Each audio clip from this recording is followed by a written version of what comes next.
Boa tarde a todos, então, né? É uma grande alegria estarmos sempre na Casa Espírita e maior ainda quando nós temos a oportunidade de falar do Evangelho de Jesus.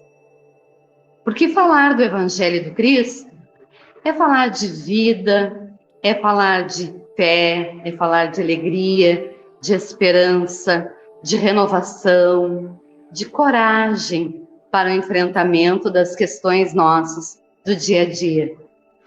E neste sentido, vale a pena ressaltar que o capítulo sobre o qual nós vamos conversar hoje, não é? O capítulo 19, A Fé que Transporta Montanhas, este capítulo vem nos falar deste sentimento inato em cada um de nós, não é? A fé. A fé, ela é um sentimento inato em cada ser criado por Deus, né? Todos têm essa sementinha arquivada no seu coração e na sua mente. Alguns desenvolvem mais, outros menos, e outros ainda nem descobriram que ela existe. Mas no nosso caso, né, espíritos eternos, imortais como somos, nós já sabemos que a fé, na verdade, é uma potência, né? É um recurso a mais que Deus nos permite usufruir, para que a gente possa, então, buscar esclarecimento, buscar ajuda, buscar amparo, buscar orientação, que é o que a gente faz quando conversa sobre o Evangelho, quando lê o Evangelho. E neste sentido, vale a pena registrar, mais uma vez, aquelas palavras, não é, que Kardec coloca bem no início do Evangelho segundo o Espiritismo, quando ele nos diz assim: não há fé inabalável, senão aquela que pode encarar a razão face a face em todas as épocas da humanidade.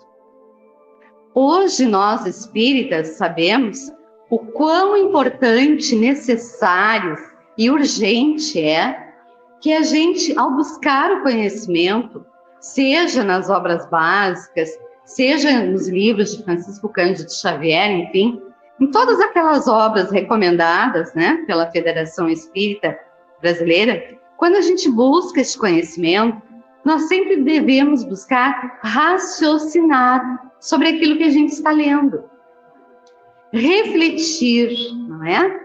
Tentar entender ao máximo aquela mensagem e sempre colocando para nós mesmos, né? Isso está de acordo com a razão?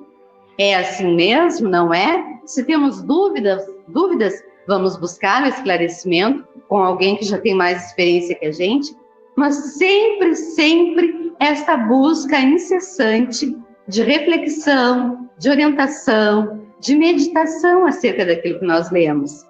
E essa questão do estudo, para nós espíritas, é algo assim tão importante que certa vez, assistindo uma palestra do Raul Teixeira, que é um dos expositores mais renomados agora na atualidade aqui no nosso país, expositor espírita, ele comentava, né, que ele já leu e releu o Livro dos Espíritos várias vezes e que anualmente ele relê essa obra, não simplesmente como uma leitura comum, mas ele estuda. Durante o dia, ele lê 3 questões da obra, o Livro dos Espíritos, e busca passar o dia inteiro refletindo sobre aquelas questões. E assim, então, ele vai estudando. E, anualmente, ele estuda esta obra, que ele já conhece, mas ele continua estudando, ele continua refletindo, ele continua pensando sobre os ensinamentos que ela nos traz. Então, a gente pensa assim, se um grande expositor como ele, alguém que a gente pensa assim que tem realmente um grande conhecimento espiritual, tem essa necessidade, né, e utiliza-se desse recurso, quanto mais imperioso é para cada um de nós fazermos isso, lermos, refletirmos, estudarmos, né? Para quê? Para que a gente não apenas renove e melhore o nosso conhecimento acerca da doutrina, mas para que a nossa fé seja uma fé mais firme, mais forte, mais corajosa, mais cheia de esperança, né? Então, neste capítulo 19, que vai nos falar sobre todas essas questões da fé, e que nós convidamos os amigos para que leiam também, porque é muito interessante tudo que nos traz aqui, como todos os capítulos do Evangelho, mas este em especial que fala da fé, ele nos faz refletir bastante sobre a importância de nós buscarmos, através deste recurso, não é? A melhoria de nós próprios, porque também o Evangelho do Cristo nos traz essa proposta, uma proposta de melhoria interior. E é nesse sentido que lá num dos livros do Divaldo, pelo Espírito Amélia Rodrigues, Pelos Caminhos de Jesus, ela vai nos falar que a proposta do Cristo, ela é desafiadora. Ela é uma proposta que nos convida incessantemente a um processo de reflexão acerca do nosso posicionamento frente à vida, da maneira como a gente encara todas as situações que acontecem à nossa volta, da maneira como a gente se porta na sociedade frente ao conhecimento que nós temos e as mais diversas situações com as quais nos defrontamos. Então, ela nos faz esse convite interior de nós repensarmos os nossos pensamentos, as nossas atitudes e as nossas palavras. Até porque, muitas vezes, a gente parece assim que conhece tão bem a doutrina, né? A gente lê uma obra e sente assim que aquilo ali toca o nosso coração. Mas não podemos ficar só nisso. É um sentimento bom? Claro que é. É importante que seja assim? Com certeza. Mas nós precisamos buscar refletir sobre o que este conhecimento tem a ver com a nossa vida, com a nossa maneira de pensar, com a nossa maneira de falar, com a nossa maneira de agir. Como nós estamos demonstrando às pessoas que estão à nossa volta que nós somos criaturas de fé. Porque aquela criatura que tem fé, realmente, como nos colocam os espíritos amigos, né? Ela é, como nos diz aqui, calma, pacienciosa, sabe esperar, entende que cada um e cada coisa tem o seu momento e o seu tempo, né? Não fica tentando convencer os outros que crer na doutrina dos espíritos é o melhor caminho, né? Não fica tentando dizer às pessoas que elas têm que ler o Evangelho, elas têm que ouvir a mensagem, elas precisam buscar os recursos da casa espírita. Claro, podemos aconselhar, podemos orientar, com certeza, né? Mas nós não podemos querer forçar as pessoas a crerem como nós cremos. Porque cada um tem o seu tempo, cada um tem o seu momento certinho, né? E de entender melhor a doutrina do Cristo e buscar esse conhecimento. E eu lembro muito do presidente da nossa casa, né, o fundador, o seu Adelino, que ele sempre dizia assim para nós: a fruta só cai do pé quando está madura, né? Então, cada um tem o seu tempo, o seu momento certo para chegar lá, mas todos chegaremos, né? E neste sentido, aqui, né, no Evangelho, os Espíritos Amigos vêm nos falar acerca da fé na parábola da figueira seca. É uma das histórias tantas que Jesus contava, né? Então aqui fala, no Evangelho de Marcos, que Jesus e os apóstolos estavam com fome, estavam a caminho de uma cidade, né? Porque eles viviam visitando várias cidades para levar a palavra do Cristo, e passaram então por uma árvore, uma figueira. E chegando ali, perceberam que ela estava sem frutos. Então, segundo o Evangelho, Jesus teria amaldiçoado aquela árvore e teria dito que ninguém coma de ti fruto nenhum. E os discípulos, ouvindo isso, ficaram muito preocupados, né? Porque Jesus havia amaldiçoado a árvore. E eles perguntam, mestre, no dia seguinte, passando por ali, percebendo que ela estava seca até as raízes, eles perguntam, mestre, olha como está a árvore que tu amaldiçoaste. E Jesus então olha para eles e diz assim: Tende fé em Deus. Eu vou-lhe digo em verdade que todo aquele que disser a esta montanha, tira-te daí e lança-te ao mar.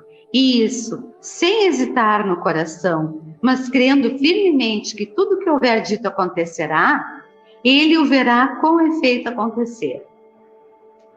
Nós sabemos que aquela época que o Cristo esteve por aqui, nós, espíritos eternos, que já estávamos habitando este planeta, ainda tínhamos muito rudimentar a inteligência, a moralidade, né? Nós éramos como crianças. Porque criança, não adianta a gente querer ensinar para ela algo muito complicado. Ela não vai entender e não vai nem prestar atenção. Agora, se a gente contar uma história, ela vai ficar atenta àquela história. E ela vai conseguir entender o que a gente quer dizer, né? Porque aquilo estará ao alcance do entendimento dela naquele momento. Então, o Cristo falava essas parábolas justamente usando muitas vezes, né, de palavras bem fortes, para que nós ficássemos realmente com aquilo ali fixado na nossa mente, repensando sobre o que ele queria dizer com aquelas palavras, com aqueles ensinos. E ele também sabia que chegaria o tempo, como chegou hoje, em que nós teríamos acesso ao conhecimento da doutrina espírita. E isto muda tudo na nossa vida. Porque quando a gente tem este conhecimento, quando a gente percebe a profundidade das leis divinas e tomamos conhecimento da reencarnação, muda tudo na nossa vida. Tudo. Porque a gente acaba entendendo que este é apenas um momento na nossa caminhada. É uma dentre as tantas e tantas fases, tantas e tantas experiências que nós vamos vivenciar. Então, obviamente, nós não vamos aprender tudo hoje, né? É um processo lento, contínuo, gradativo. Mas nós podemos aprender bastante se quisermos. Se colocarmos o nosso firme propósito, a nossa fé em ação. E quando Jesus fala aqui da figueira seca, nos dizem os espíritos, ela é o símbolo das pessoas que não têm senão as aparências do bem, mas em realidade nada produzem de bom. Oradores que têm muito mais brilho do que solidez.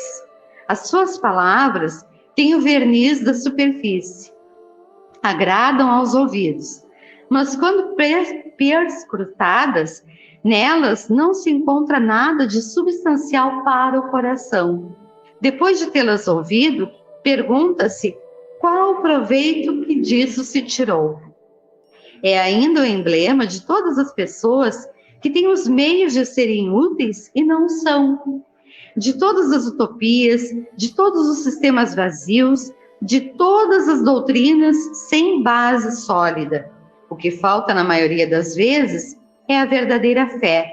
A fé fecunda, a fé que comove as fibras do coração. Numa palavra, a fé que transporta montanhas. Porque essas montanhas que o Cristo fala, que somente a fé é capaz de transportar, não são montes de terra, né?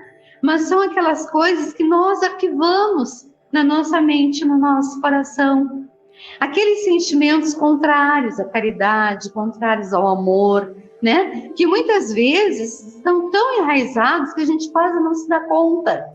Mas se paramos para pensar, para refletir, nós vamos descobrir que lá estão bem guardadinhos, né?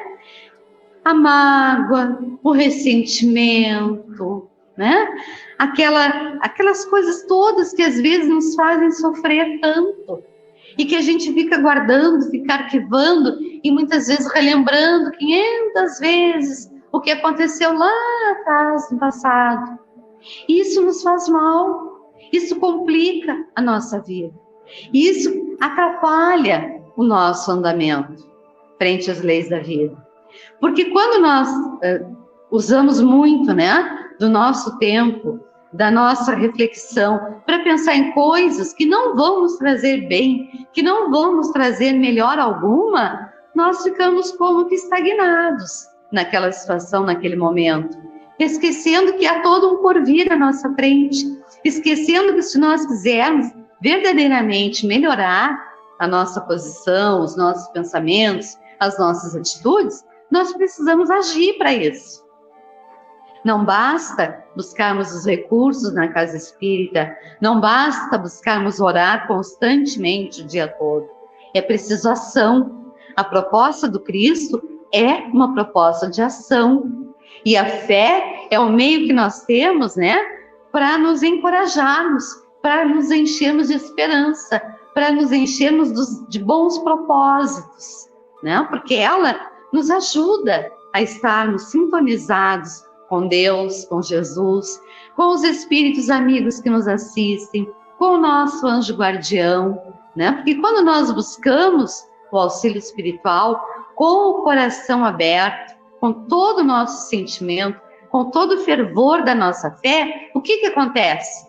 Os nossos pensamentos, eles melhoram, as vibrações à nossa volta mudam. E esse nosso querer, essa nossa vontade voltada para o que é bom, para o que é útil, para o que é positivo, vai fazer com que os espíritos amigos encontrem em nós as disposições favoráveis para muito mais nos intuirmos, muito mais nos ajudar no nosso processo evolutivo. Nós estaremos, então, sintonizados com o mais alto, com o bem, com a paz, com o amor. Então, neste sentido, a nossa fé precisa ser aquela fé firme, aquela fé forte. Claro que existem momentos que a gente se sente, às vezes, mais abalado, mais entristecido, mais enfraquecido, né? É normal ainda. Nós somos espíritos a caminho da evolução. Não chegamos lá ainda, estamos a caminho. Então, há momentos na nossa caminhada que realmente, às vezes, parece que as coisas ficam bem difíceis. E aí a gente entristece, aí a gente, às vezes, chora, aí a gente dá, assim, uma desanimada. Mas quando a gente tem fé, isso é muito rápido, porque é quase que instantâneo. A gente já lembra, não, mas peraí, eu não posso ficar assim, né? O desânimo, a falta de coragem, não vão me ajudar em nada, só vão me atrapalhar. Então, a gente faz uma prece, a gente busca socorro espiritual, a gente busca ajuda e parece que respira fundo e as coisas melhoram, né? Talvez as coisas até não melhorem, mas nós estamos mais fortalecidos para vivenciar aquele momento. E neste sentido, eu lembro muito de duas situações que eu até relatei já numa palestra, acho que não foi aqui, mas eu já falei sobre isso. Mas é muito interessante, sobre o poder da fé, sobre a caridade, sobre o doar-se ao semelhante, né? Porque a fé cristã nos ensina tudo isso, né? Nos mostra que o caminho para chegarmos à evolução, à conquista da paz, do amor, da fraternidade é este. É o caminho da nossa atitude voltada ao bem. Então, há um livro de Francisco Cândido Xavier intitulado Família, e lá a história começa com um grupo de espíritos amigos da família, né, que estão no hospital junto a um pai que está ali com seu filho. E este pai era um grande empresário da cidade de São Paulo, um homem riquíssimo, né?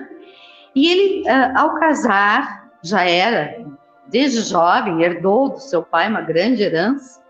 Ele tinha bens, assim, incalculáveis.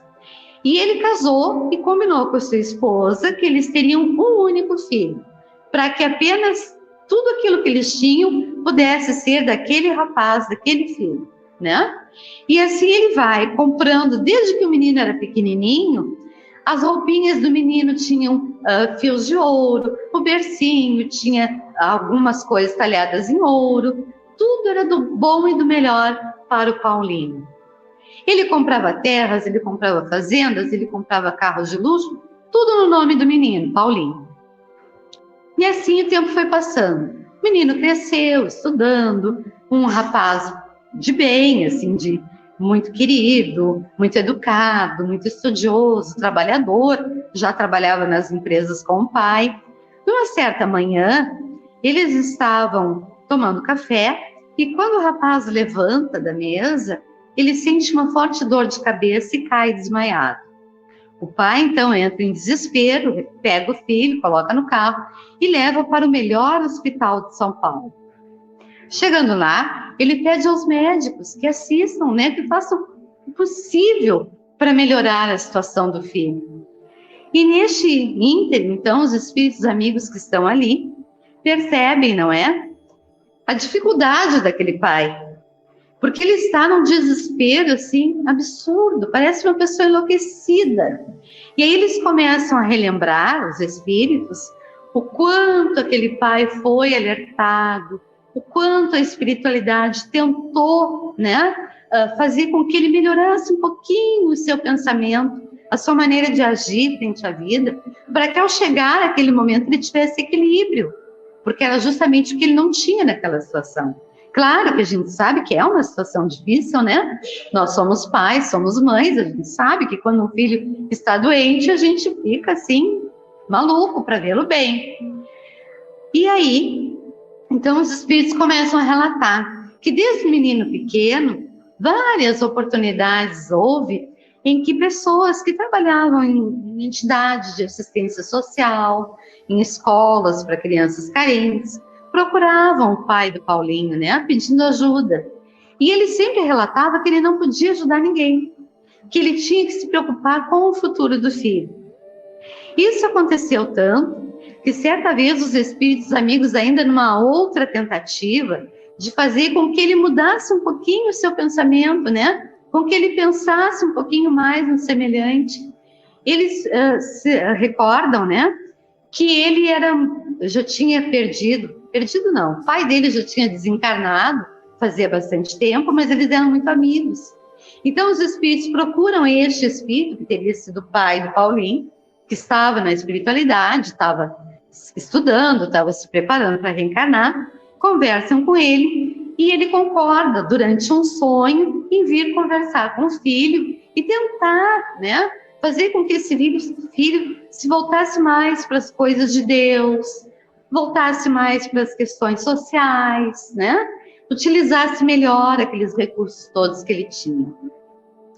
Quando ele desperta pela manhã, ele desperta assim muito irritado. Ele diz assim, imagina, olha só o estado de estresse que eu estou, né?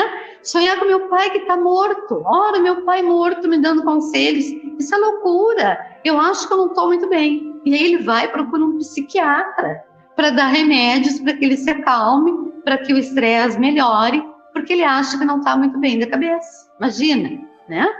E aí, então, várias oportunidades acontecem assim, e ele não valoriza nenhuma delas.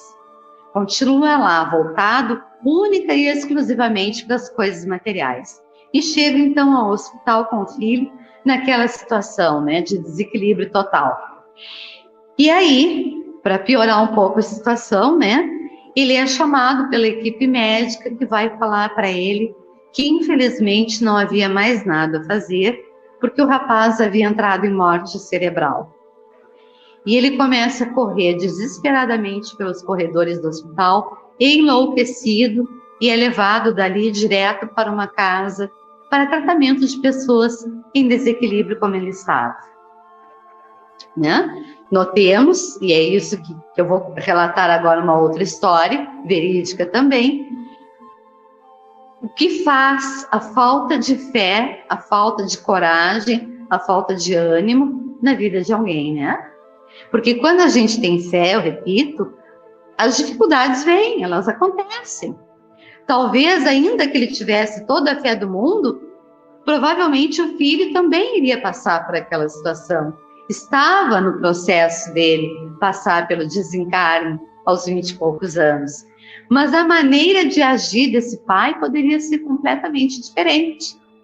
Ele poderia, pelo menos, ter um pouco mais de equilíbrio e de coragem para enfrentar aquela situação. E aí nós lembramos, e vem a outra história, que também vai falar de fé, e aí nós não vamos dizer que a fé é espírita, ou católica, ou protestante, porque as pessoas não relataram qual era a religião delas, mas com certeza eram pessoas de muita fé. Há um casal em São Paulo que montou uma ONG, de assistência a crianças com câncer e crianças carentes. Como é que eles chegaram a fazer isso? Eles relataram essa história para uma equipe de televisão que estava procurando uma reportagem especial e passando na rua, eles percebem que tinha uma casa, né, toda com muros altos, mas havia um portão de ferro também alto, muito colorido, muito pintado. Ali havia flores, ali havia pássaros, ali havia assim coisas lindíssimas, sol, arco-íris. Mas o que chamou a atenção da reportagem eram letras muito grandes, coloridas também, que diziam assim: vivo feliz. E aí eles chegam lá, tocam a campainha e vão conversar com esse casal. E eles contam a história deles. Eles tinham um único filho também, que desde os 3 anos de idade foi detectado um câncer no cérebro, de dificílimo tratamento.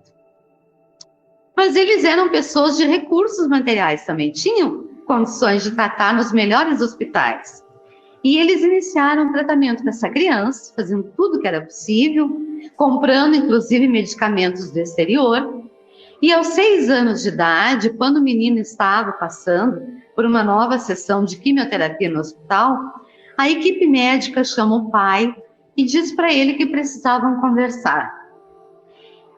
Ele logo entende que as coisas não deveriam estar muito fáceis, porque ali estavam os médicos, estava a assistente social do hospital, a psicóloga, e eles então vão para uma salinha conversar, e lá ele fica sabendo que não havia mais nada a fazer pelo menino. Os médicos haviam tentado tudo que era possível, mas não havia absolutamente nada mais capaz de permitir que ele continuasse a sua vidinha, né? E aí eles dizem para ele: olha, pai, o que a gente vai fazer por ele, ele está num processo de sofrimento muito intenso na quimioterapia. Então nós vamos ministrar medicamentos para que vocês possam levá-lo para casa e para que juntos a família possa ter, se isso for possível, os melhores dias da vida de vocês. Busquem brincar, busquem passear quando for possível, né? Tenham assim os momentos mais incríveis junto dessa criança, porque nós não sabemos se ele vai continuar por aqui por uma semana, por 15 dias, por um mês, mas o tempo dele é muito curto. O pai cai em desespero também, mas logo lembra que ele vai pegar o filho para ir para casa, ele não quer que a criança o veja naquela situação, então ele enxuga as lágrimas, pega o filho, e no trajeto para casa, logo na saidinha do hospital, eles pegam um engarrafamento assim medonho, né? Em São Paulo a gente acompanha pela televisão que lá, às vezes, o trânsito é bem complicado. E aí eles estão naquele processo no carro, né? De para e anda, tudo muito lento. Num determinado momento, o filho coloca a cabecinha para fora do carro e diz assim: olha lá, pai, lá na parada do ônibus, o meu coleguinha do hospital, a mãe dele, vamos dar uma carona, pai? O ônibus vai demorar tanto. E aí o pai dele diz assim: não, filho, nós não podemos parar aqui, não tem como, a gente está no meio do trânsito.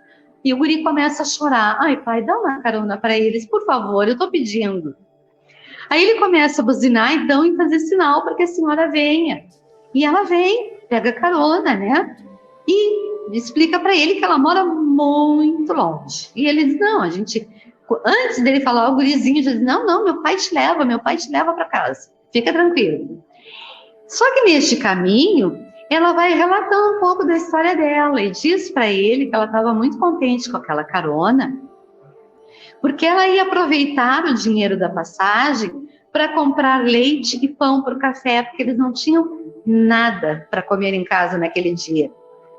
E aí o menininho olha para o pai e diz assim: pai, leva eles lá para casa, vamos tomar café juntos. E o pai leva.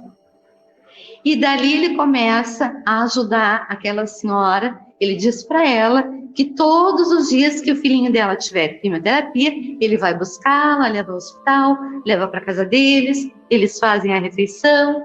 Ele ainda convidou umas pessoas amigas para angariarem mantimentos, né, para ajudar aquela família, e assim eles vão indo. Claro que passa um pouco de tempo e o filhinho deles desencarna, né, como os médicos haviam dito. E o casal, obviamente, se desespera, né? Quem é que não vai ficar atônito, super aflito com o desencarne de um filho? Isso é normal, nos primeiros momentos é absolutamente normal, até para nós espíritas. Mas o que acontece? Ao mesmo tempo, o casal conversa e pensa assim, bom, o nosso filhinho a gente não conseguiu salvar. Mas nós estamos aí com essa outra mãe que também tem um filho doente e que nós nos propomos a ajudar. Quem sabe a gente ajuda outras mães e outras crianças, então, já que nós temos possibilidade de fazer isso. E é assim que eles colocam, né, junto com um grupo de amigos, a ideia deles, e formam, então, essa ONG que presta assistência a crianças e famílias com câncer. Claro que quando a reportagem esteve lá, isso já havia passado quase 10 anos. E eles notaram que havia ali também algumas salas onde eram ministrados cursos técnicos para jovens, para adolescentes. Aqueles jovens, aqueles adolescentes que também foram crianças assistidas por aquele casal e que agora estavam ali naquela ONG, tendo a oportunidade de aprender, de fazer alguma coisa, né, de útil também. Então, assim, a gente percebe a diferença de atitudes daquele pai lá, o grande empresário, pai do Paulinho, que se desequilibrou, se perturbou de tal maneira a ponto de ser internado no manicômio, e deste casal, que também passou pelo mesmo processo, né? Talvez até bem mais dolorido por tratar-se de uma criança, mas que não ficou cultivando a dor, que não ficou sofrendo ininterruptamente, né?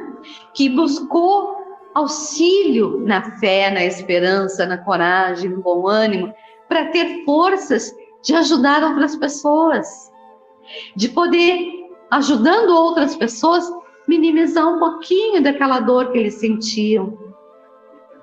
Então, tudo na nossa vida sempre vai depender da nossa maneira de enfrentarmos as situações, do quanto nós vamos demonstrar se temos ou não fé, se a nossa fé é ou não uma fé raciocinada, uma fé equilibrada, uma fé dinâmica, uma fé ativa. Porque se for assim, nós vamos passar por dificuldades. São experiências necessárias ao abrandamento dos nossos corações, ao burilamento de nós seres imortais, como espíritos que somos, né?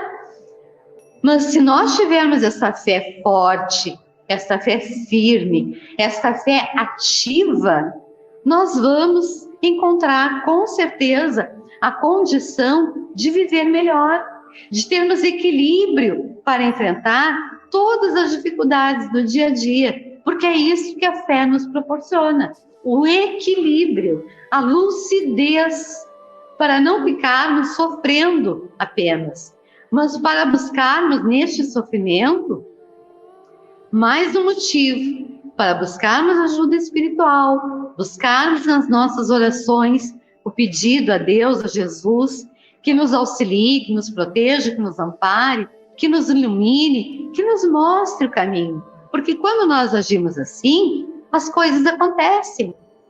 Às vezes a gente está ali com um problemão e não parece assim que não tem solução, mas aí a gente pede ajuda, né? E obviamente que o nosso anjo da guarda, os espíritos amigos, não vão se materializar na nossa frente e dizer, olha, faz isso, assim, assim. Não, mas eles vão ou nos intuir ou intuir outra pessoa que venha conversar com a gente. E às vezes a gente conversa e coloca até o nosso problema e uma palavrinha que aquela pessoa disse, parece assim que clareou tudo, mudou tudo. E a gente enxerga a situação de uma outra maneira. Então, nós sempre somos auxiliados, sempre. E eu lembrei também, faz uns mais de 20 anos, com certeza. Eu atendia na nossa casa, naquela época, eu fazia o atendimento fraterno, e atendia uma pessoa, e eu até vou colocar, porque ela nem está mais aqui na nossa cidade hoje, claro que eu não vou dar o nome, né? Mas era uma pessoa assim que estava iniciando na doutrina, Mas ela tinha muita fé, era uma jovem senhora. Era casada, tinha filhos, tudo. E ela enfrentava muitas dificuldades de relacionamento com o esposo, porque ele era uma pessoa um homem assim, muito machista, um homem muito atrelado às noções do passado, né? Então, assim, ele era difícil de conviver. Mas ele tinha um bom coração, era um bom pai, né? Era trabalhador, não tinha vícios. Só o comportamento dele, assim, às vezes era bem complicado. E certa vez, ele envolvido lá com os amigos, começou, no final de semana, a beber. E quando ele bebia, nós sabemos, isso é normal, né? E aqui não vai crítica, quem bebe é apenas um comentário. Cada um de nós é livre para fazer da sua vida aquilo que quiser, consciente de que as consequências também nós vamos ter que suportar, né? E ele bebia, e num desses momentos em que ele estava bastante alcoolizado, ele chega em casa e a esposa vai conversar com ele e ele está muito revoltado, muito assim atrapalhado, e ele fica tão alterado que se deixa levar, não é? Talvez por sentimentos arquivados que ele tivesse no coração, a gente não sabe, e começa, né, não a agredi-la, mas ele vai quebrando as coisas por dentro de casa, vai dizendo coisas horríveis, e ela entra num desespero tão grande que ela pensa assim, que ela não consegue fazer uma prece, ela sabe que precisa pedir ajuda para alguém. Eles moravam num local bem afastado, não tinha nem vizinhos ali próximos, e aí ela comentando, né, no atendimento, que ela não conseguiu fazer uma prece, mas que ela pensou muito na imagem de Jesus, que ela tinha visto num quadro, tinha achado muito bonito, e ao pensar naquela imagem, ela pediu socorro. Foi a única coisa que ela disse, socorro, mentalmente, né? Quando ela disse isso, ele olhou para ela e disse assim, ele parou, mas ele olhou para ela e disse assim, não adianta tu conversar com os teus amigos, eles não vão te ajudar. E aí, então, ela percebe, claro, que nós já sabemos, né, que ele não estava sozinho. Ele estava sendo muito mal assessorado por entidades que queriam atrapalhar a vida do casal também, né? Mas, ao mesmo tempo que ele diz isso, ela pensa, bom, Jesus me ouviu e ele vai me ajudar. E ela começa a conversar com ele. Ela tenta abraçá-lo, né, tirá-lo dali de dentro de casa. Era uma noite de inverno, fria, e ele ele diz que quer ir para a área, vai para a área da casa. E ela comenta com ele, mas está tão frio, está chovendo, fica aqui, não, eu quero ficar lá. E ela diz que ele vai se acalmando, ele senta no chão, ele deita ali e adormece. Ela então pega umas cobertas, um travesseiro, traz, né, acomoda ele e tudo, e pega o Evangelho segundo o Espiritismo que ela tinha, porque ela percebe que ele está num sono profundo, e ela começa a ler o Evangelho. As horas passam, clareia o dia, ele acorda, e quando ele acorda, ele levanta e olha o que ele fez, ele fica desesperado, começa a chorar. E ela tenta conversar com ele e ele diz, não, eu só quero que tu veja uma roupa, eu vou tomar um banho e vou sair. Mas aonde tu vai, meu amor? Ah, eu vou na casa do fulano, que era um amigo do casal, que morava um pouco distante, mas que fazia um trabalho assistencial muito legal, numa entidade, acho que numa igreja lá, onde tinha um grupo de alcoólicos anônimos. E ele diz assim, eu vou lá conversar com o fulano, porque eu preciso de tratamento, eu quero melhorar, né? Então a gente percebe assim o poder da fé, o que é a fé posta em ação. Eu lembro que ela era bem baixinha, bem pequenininha, assim como eu, e certa vez eu vi um casal, ele era um homem de quase 2 metros de altura e muito largo, né? Tanto para os lados quanto para frente. Então eu penso assim, poxa, um homem daquele tamanho, o que ele poderia ter feito, né? Como poderia ter terminado aquela situação se aquela moça não tivesse tanta fé, se ela não colocasse todo o seu sentimento, todo o fervor da sua fé naquela palavra, naquele pedido de socorro para Jesus. Então, a nossa fé é uma das maiores potências que a gente tem quando posta em ação. E nós precisamos descobrir e colocar essa ação em todos os dias, em todos os momentos da nossa vida. Problemas vão acontecer, fazem parte da nossa necessidade de abrandamento dos sentimentos, de burilamento das emoções, né? Faz parte da nossa caminhada. Mas a nossa maneira de enfrentar o problema é que vai ser melhor ou nem tão boa assim, conforme a nossa fé. Então, busquemos ler o Evangelho segundo o Espiritismo. Peguemos o Evangelho e abramos em qualquer página, em qualquer capítulo.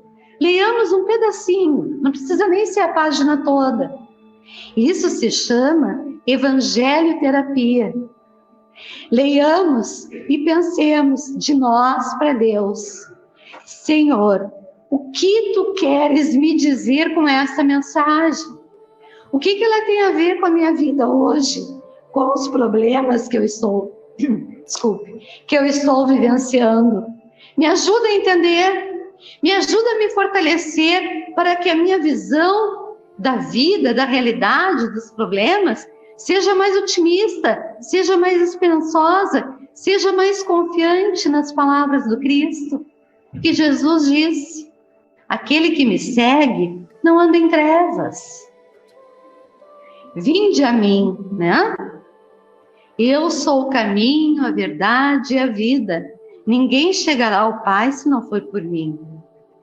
Vinde a mim todos vós que estáis cansados, sobrecarregados, eu vos aliviarei.